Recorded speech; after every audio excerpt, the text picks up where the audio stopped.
undisputed hourly source for the hottest, the latest, the greatest in WWE. This is the place to be, your reigning choice for everything WWE, whether it be news, rumors, headlines, previews, predictions, reviews. We go all over for each and every one of you. Remember to take this video and take this time to like, comment, and interact, because this is where you intersect your feedback. Become a channel member today or donate with a super thanks donation by using your credit card. Donate below in the comment section of the video to show your appreciation for the brash and the brazen as I continue to give you all my time, effort, emotion, as I continue to show you why I care about each and every one of you. Right, wrong, or indifferent, we all have a say. And I wouldn't have it any other way. Now, ladies and gentlemen, coming off the heels of SmackDown, the Blue Brand on USA Network last night, we are receiving word that Tama Tonga required stitches following the intense brawl on the 11/22 SmackDown. Now, again, it's not just talking about it, it's showing it. And there it is. We show it right there. There it is. Tama Tonga required stitches following the intense brawl on SmackDown. Also, the Hardy Boys' current contract status, and TNA revealed when are the Hardy Boys coming back to the WWE. When are the Hardy Boys, Matt and Jeff Hardy, going to have their presence in World Wrestling Entertainment once again? Is this a sight? Is this something that you would want to see? Well, Sean Ross Sapp of Fightful Select was asked about the Hardys' current situation and their status, and are they going to stay in TNA? Are they going to go to WWE? Are they going to be in both companies? They're technically free agents working without a contract. TNA is just very comfortable with them, and they know they'll do things the right way, so there's no concern of them taking the titles elsewhere.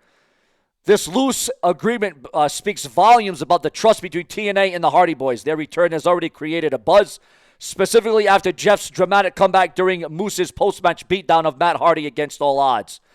Armed with a steel chair, Jeff Hardy delivered his signature swanton bomb on Moose, bringing the crowd to the feet and reuniting the brothers in a classic Hardy moment. For now, the Hardy's free agent status allows their flexibility, but TNA seems confident that their legendary duo has no plans to jump ship or disrupt the company's momentum. Fans are eagerly watching to see TNA will officially lock them into contracts or continue this unconventional setup. What do you think about the Hardy Boys working without contracts? Should TNA make it official, or is this free agent setup the way to go? It's all about your thoughts, your comments, and do it in stereo. And are you a fan of the Hardy Boys? Do you like them? Do you respect them? Do you think the Hardy Boys should call it a day? They have definitely been Team Extreme. They've been along with Lita. But right now we have a dramatic backstage update on undisputed WWE Champion Cody Rhodes. Listen to this one, guys. Cody Rhodes' skull tattoo is at the center of an American Nightmare legal dispute. Now, here's the thing. Cody Rhodes is already facing, I think it's a lawsuit. You can, over the American Nightmare name. According to Post Wrestling, there's the claims that WWE and Fanatics violated the agreement by selling American Nightmare merch that doesn't properly include Rhodes' name, likeness, or wrestling elements, a condition meant to distinguish merchandise from the band. There's a band. In his lawsuit, is slammed the WWE shop items, claiming that they failed to meet the settlement standard because they don't sufficiently represent Rhodes' wrestling persona. However, attorneys for Rhodes, WWE, and Fanatics hit back, arguing that the inclusion of Rhodes' iconic skull logo prominently tattooed on his neck fulfill the agreement's requirements. Runnels has made a prominent neck tattoo on the skull mark. WWE and Fanatics attorneys argued, by virtue of Runnels' worldwide popularity, the tattoo has become widely recognized as part of his likeness. Rhodes' skull logo, which has been registered as a wrestling trademark, appears on the WWE merch alongside the American Nightmare text. WWE and Fanatics attorneys contest that this combination satisfies the agreement for substantial, indicating association with wrestling as stated in the agreement. But lawyers counter that the merch still violates the deal because it doesn't include enough of Rhodes' wrestling identity. Meanwhile, WWE and Fanatics claim that they weren't even aware of the Isolde Rhodes agreement until Isolde filed the lawsuit, making it impossible for them to knowingly cause the breach. The original segment signed when Rhodes was with AEW named the AEW logo as an example of wrestling, but didn't define additional parameters. Now WWE's team is leaning heavily on the agreement that the tattoo itself is sufficient to meet the agreement's terms. The lawsuit, which is being heard in the Central District of California, has drawn attention due to the unique nature of the dispute. Can a tattoo double as a legal trademark? WWE and fanatics think so, calling the skull mark a symbol fans associate with wrestling and runnels. Now, the band, American Nightmare, is still occasionally active. His legal team is arguing that the merchandise confuses consumers and violates his rights. This case is ongoing with WWE and fanatics, and Rhodes is being represented. Seth Rollins addresses Randy Orton's health concerns after a massive SmackDown injury that concerned the pile driver. Now, this is out of my jurisdiction, Rollins began. I do know this. Randy Orton does have a healthy spine. Does not have a healthy spine. Obviously, he had a surgery on it maybe last year, 2 years ago now, I think, on his lower back. So hopefully Randy is not too injured. He'll be back soon, I promise. But at some point, it's not so serious that he has to retire. I don't believe, however, stranger things have happened. This incident, which WWE later confirmed resulted in a cervical cord diagnosis for Orton, has left fans concerned about the future of the former WWE champion. With no set timetable for his return, speculation about the severity of the injury continues to swirl. Rollins' comments, however, provide a glimmer of hope for Orton's dedicated fan base. The pile driver capped off a heated exchange between Orton and Owens on SmackDown.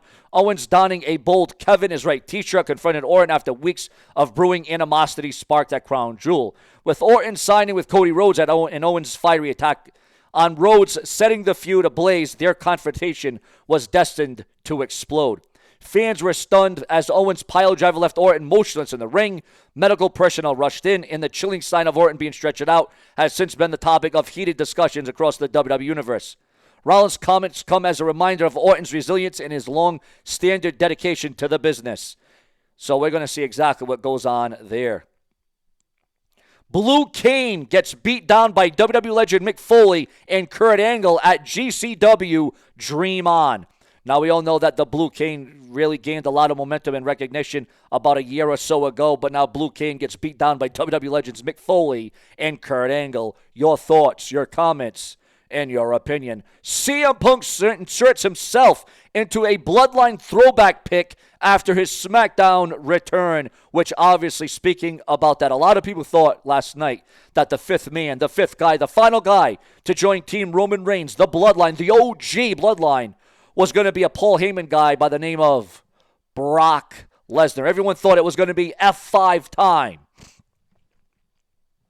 A lot of people thought that it was going to be Brock Lesnar that was going to run roughshod through the Bloodline. But instead, the music hit. You heard, "In my eyes, what do you see?" It was the cult of personality. And when CM Punk came out, everybody thought after the Hell in a Cell match that CM Punk was going to have to retire, that he was going to have to go away. Some thought after that Hell in a Cell match with CM Punk and Drew McIntyre that we would never see CM Punk ever again. Well, rumors of his demise have been greatly exaggerated. Now it comes down to this. CM Punk's reputation. Now listen, CM Punk was just in a Hell in a Cell match a couple months ago. Can CM Punk's body, can CM Punk withstand, can CM Punk overcome a War Games match, which is as physically demanding and grueling and brutal as much as a Hell in a Cell match? Can CM Punk withstand all of that? It all comes down to your thoughts, your comments. And did you think it was going to be Brock Lesnar? Now, naturally, there has been speculation and gossip about Brock Lesnar being spotted at AEW headquarters. Speculation and gossip about Brock Lesnar potentially sick and tired of sitting on his ass, wanting to extend his wrestling career so his assets and so his prowess can be shown, so the rest of his career doesn't go up in shambles and go up in smoke. Is Brock Lesnar going to sign? Is Brock Lesnar going to go to AEW to finish off the rest of his career? Because Brock Lesnar is a notable name. He's a major name. And AEW obviously would want a piece of that. Whether or not that happens would be a dream for some, a reality for others, and a nightmare for many. Your thoughts, your comments, and your opinions on the Beast Incarnate, Brock Lesnar. However, Right now, what are the chances that Brock Lesnar returns to WWE? What are the chances that Brock Lesnar debuts in AEW? Well, there's a lot of different variables. There's a lot of different centerpieces that go into this, obviously. But what you can see is that Brock Lesnar's overall stance, the projection is, the feeling from those who know the dirt sheets, the websites, and the newsletters, the feeling is that Brock Lesnar must be in a wrestling ring, no matter if it's ROH, TNA, AEW, NJPW. Now, Brock Lesnar has wrestled in other promotions before, whether as a one-off or as a couple of times. Brock Lesnar knows what it's like to shine. And Brock Lesnar also knows what it's like to be a box office attraction and sell out arena, stadium, whatever it may be. Where is Brock Lesnar going to go next?